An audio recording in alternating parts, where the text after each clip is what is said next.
অর্থ কি সত্যই অনর্থের মূল? অর্থ উপদেশদাতারা বলে তুমি নাকি যত সব অনর্থের মূল, অথচ তোমারে দিলে বাদ ঘটে যত পরমাদ, আসে না কারো চোখে ঘুম। পূর্বাচলে হইলে উদয় সূর্য, পরে খোঁজ কোথায় প্রাত্যহিক খরচার অর্থ, দেখো দেখি কি সব অনর্থ। পুজো করতে বা মন্দিরে যাবে, সেখানেও পূজা উপাচারে লাগবে অর্থ। বাজারে যাবে পেটের নিমিত্ত, সেখানেও লাগবে অর্থ। বেটি রেখে যত সব অনর্থ। সাধু বাবা হবে, সেখানেও লাগবে অর্থ, কিনতে কৌপিন বস্ত্র।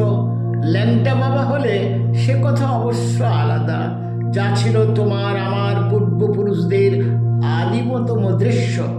ছিল যখন এই অর্থ অদৃশ্য, কিন্তু এই পরিদৃশ্যমান আঙিনায় তথাকথিত সভ্যতায় সীমারেখার মূল্যবোধ মেনে চাই চাই অর্থ, যা না থাকলে ঘটবেই ঘটবে যত সব অনর্থ।